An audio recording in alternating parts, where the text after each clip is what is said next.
Power centres हैं, इसमें से क्या सोनिया गांधी कांग्रेस की स्थिति के लिए जिम्मेदार हैं, क्या राहुल गांधी स्थिति के लिए जिम्मेदार हैं, क्या प्रियंका गांधी स्थिति के लिए जिम्मेदार हैं, या फिर खड़गे और वेणुगोपाल स्थिति के लिए जिम्मेदार हैं? जिम्मेदारी किसकी, जवाबदेही किसकी? विजय त्रिवेदी जी, 5 पावर सेंटर्स कभी जो मध्य प्रदेश में कांग्रेस के खात्मे की वजह बनी थी, अब कहीं राष्ट्रीय स्तर पर यही मल्टीपल पावर सेंटर खात्मे की वजह ना बन जाए कांग्रेस के? बिना जी, पावर सेंटर कौन है कौन नहीं है ये तो संजय जी ने बताया, लेकिन मुझे एक शेर याद आ रहा है कि जिंदगी भर यही भूल करता रहा, धूल चेहरे पे थी, आईना साफ करता रहा। कांग्रेस लीडरशिप यही कर रही है, धूल चेहरे पर है। गलती पावर सेंटर्स में 5 कहें 1 कहें, जो भी लीडरशिप है उसकी गलती है कि वो उन चीज़ों को नहीं देख रही। बार बार क्या हो रहा है कि जो कांग्रेस की नीतियां हैं, कांग्रेस के जो अच्छा, सबसे इंटरेस्टिंग बात यह है कि वो सारे लोग पार्टी छोड़ रहे हैं जो इन सब पावर सेंटर्स, जो कांग्रेस की सेंट्रल लीडरशिप है उसके बहुत करीबी, बहुत विश्वस्त माने जाते रहे जी। कांग्रेस का कार्यकर्ता छोड़कर नहीं गया, कांग्रेस के वो जमीनी लीडर्स जो लगातार लड़ाई लड़ते रहे हैं वो पार्टी छोड़कर नहीं गए।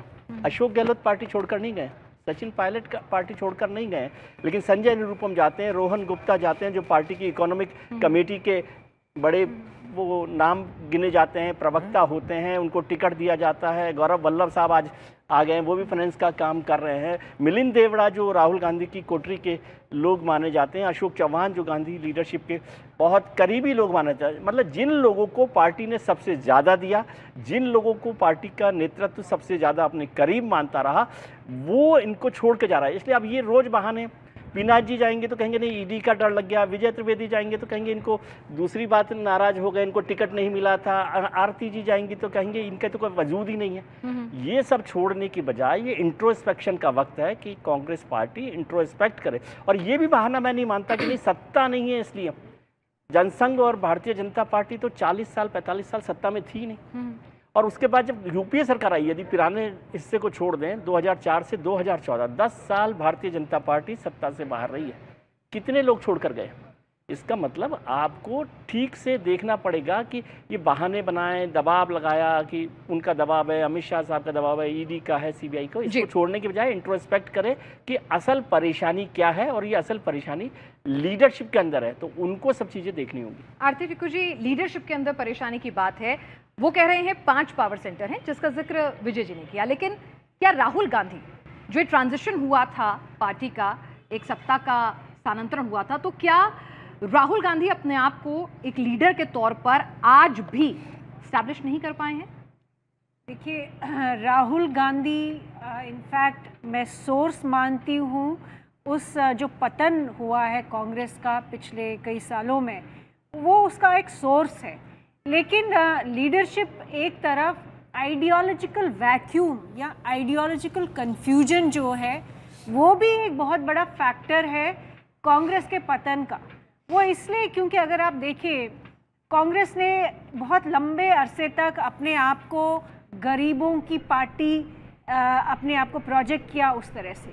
दूसरा, उन्होंने आइडियोलॉजिकली ये दिखाया कि वो बहुत सेक्युलर है, बहुत मुस्लिम अपीजमेंट का जो पॉलिटिक्स रहा कांग्रेस का लगातार 80 के दशक से और अभी भी चल रहा है, वो भी एक बहुत मूल कारण है कि कांग्रेस पार्टी के बहुत सारे लोग जो है उनको ये समझ आ रहा है कि भारत देश जो है वो काफ़ी बदल गया है, ट्रांसफॉर्मेशन आई है, लोगों में जागरूकता आई है। लोग अब वो जितने भी झूठ कांग्रेस पार्टी ने पिछले 30-35 साल में बोले और जिसकी वजह से वो पावर में आए, कभी पावर में रहे, वो झूठ एक्सेप्टेबिलिटी जो उसकी है वो अब नहीं रही जी। तो एक तरफ तो बिल्कुल राहुल गांधी जो उनकी इमेच्योरिटी है पॉलिटिक्स की, जो उनका पर्सनालिटी है ओवरऑल, कि वो लगते नहीं है कि वो सूटेबल है राजनीति के लिए। तीसरा, ये जो परिवारवाद का एक बहुत बड़ा फैक्टर मैं मानूंगी कि बीजेपी में इसमें सक्सेसफुल हुआ। खासकर मैं कहूँगी प्राइम मिनिस्टर मोदी इस एक इशू को लेके बहुत सक्सेसफुल हुए, जो उन्होंने लगातार पिछले 10-15 साल से ये कहा कि कांग्रेस जो है, कांग्रेस पार्टी परिवारवाद की पार्टी है। जो उन्होंने ये कहा कि नेहरू गांधी की फैमिली जो है लगातार पिछले 75 साल से पूरे पावर पे कब्जा करके बैठी है और वो किसी और को आगे बढ़ने नहीं देती। राहुल गांधी ही माने जाते हैं कि प्राइम मिनिस्टीरियल कैंडिडेट है कांग्रेस पार्टी के, वो बोले या ना बोले। यही माना जाता है कि सोनिया गांधी का पूरा समर्थन जो है अपने बेटे के पीछे है और इसी वजह से कांग्रेस पार्टी के बीच में जो दरार है, ठीक है, बड़े दो कैंप्स खड़े हो गए। यानी आप किसी दूसरे नेता को उभरने ही नहीं देते, आगे आने ही नहीं देते हैं। और जो आपका वारिस है, जो आपका उत्तराधिकारी है, क्या वो इतना केपेबल है, क्या वो फुल टाइम पॉलिटिशियन बनना चाहता है? ये भी बार बार एक सवाल उठता है कि अगर एक नेचुरल लीडर के तौर पर, एक फुल टाइम पॉलिटिशियन के तौर पर, एक अच्छे वक्ता के तौर पर, एक अच्छे कम्युनिटी के तौर पर राहुल गांधी अगर नहीं स्टैब्लिश हो पा रहे हैं, जनता से कनेक्ट हो पा रहे हैं, तो फिर क्यों नहीं कोई विकल्प आगे बढ़ने दिया जाता है?